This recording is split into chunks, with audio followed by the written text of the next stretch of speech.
آپ کی تو میرے خیال میں سیاسی طور پر فتح ہوگی، کیونکہ پی ٹی آئی کی امیدوں کے اوپر تو پانی پھر گیا. گور صاحب کو بھی انہوں نے بلایا ہوا تھا، وہ گئے نہیں، لیکن باقی جو لوگ گئے ہیں انہوں نے کہا بڑی باتیں کی، لیکن سینیٹرز نے کوئی تذکرہ نہیں کیا عمران خان کا. دیکھیں دو چیزیں ہیں، ایک تو سینیٹرز کا تذکرہ ہے. وہ سینیٹرز تو ایک اور دوست ملک کے ہیں، انہوں نے کیا تذکرہ کیا بڑی اہم چیز ہے ہمارے لیے زیادہ اہم چیز ہے کہ ہمارے لوگوں نے کیا تذکرہ کیا. اس وجہ سے چاہے وہ آئی ایم ایف کا پروگرام ہو جس سے پہلے پروٹیسٹ کیے جاتے ہیں، چاہے وہ کوئی سینیٹر ہو یا کوئی بھی انفلوئنشل آدمی ہو، اس کے سامنے جو گفتگو کی جاتی ہے، جہاں تک تو گفتگو ہے کسی ایک پارٹی کا اپنا نقطہ نظر پیش کرنے کی، وہ بڑی ویلکم گفتگو ہے. اپنے رائٹس کی کو بات کرنے کو، اپنے لیڈر کے لیے کو بات کرنے کو، وہ بڑی ویلکم ہے. لیکن جب اس میں پاکستان کو رگڑا لگنا شروع ہو جائے یا ایسی انسینویشنز کی جائیں، جیسا کہ آپ نے پہلے بھی ایک دفعہ نہیں کئی مرتبہ دیکھا، اور اسی دوست ملک کے ساتھ آپ نے دیکھا وہ سائفر وائفر نکال کے خارجہ پالیسی کا کیا ٹھٹھا لگایا گیا.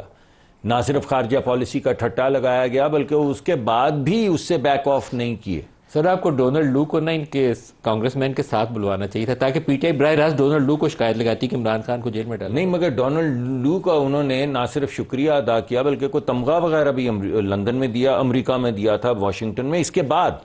یہ سائفر کے بعد وہاں سے نکلتے ہوئے ڈونلڈ لو صاحب کا شکریہ ادا کر کے کسی تقریب میں کوئی ایسی بات کر کے پھر تو یعنی بات یہ ہے کہ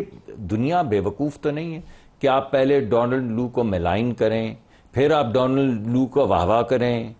پھر آپ یہ کہیں کہ پاکستان کے آئین کو پامال کر کے اسی دوست ملک نے پاکستان کی حکومت کو الٹانے کی سازش کی ہے، پھر آپ اسی دوست ملک کے اندر جا کے ایک ایسا لابسٹ ہائر کریں جو پاکستان کے خلاف 30 سال سے تحریک چلا رہا ہے. امریکن ویسے نا اتنے بھولے بھالے اور معصوم سے نہیں ہیں. آپ کی پاکستان میں جتنی بھی ماضی قریب کے اندر بڑی بڑی تبدیلیاں آئی ہیں، کبھی کونڈولیزا رائس ان تھی، کبھی یہاں نگرے پونٹے اور ریچرڈ بوچر ادھر بیٹھے ہوئے تھے کہ جنرل مشرف کی یونیفارم کا ایشو کیسے ایڈریس کرنا. تو all important issues, all important political transitions وہاں امریکہ آن بورڈ آپ کے ساتھ تھا. چلیں اگر مان لیں یہ بات تو یہ سوال میں نے تو کیونکہ امریکی نقطہ نظر سے تو میں نے کوئی بات نہیں کی، اس کے لیے تو شاہد صاحب تشریف لائے ہیں. میں بھی کر سکتا ہوں، میں کرنا بھی چاہوں گا اگر وقت موقع پروگرام میں ملا. لیکن میرا بنیادی نقطہ نظر جو ہے وہ تو پاکستانی ریپرزنٹیشن ہے. میں نے تو ایک گھڑی بھر کو بھی نہیں کہا کہ امریکہ کے کیا کردار ملک ہمارے ملک میں ہے یا باہر ہے. میں تو آپ سے یہ کہہ رہا ہوں امریکہ کو چھوڑ دیں، جو ہمارے مشرق وسطیٰ کے دوست ممالک تھے ان کے ساتھ جو سلوک کیا، یا ایک اور ہمارا دوست جو ترکی ہے یا ملیشیا ہے یا دیگر ممالک ہیں ان کے حوالے سے جو کہا کہ ہم آ رہے تھے، ہمیں روک دیا، ہمیں نہیں رکنا چاہیے تھا لیکن ہمیں کسی نے کہا ہم رک گئے. یہ تمام گفتگو جس سے اس ریاست کے تعلقات متاثر ہوتے ہیں، وہ تمام لابنگ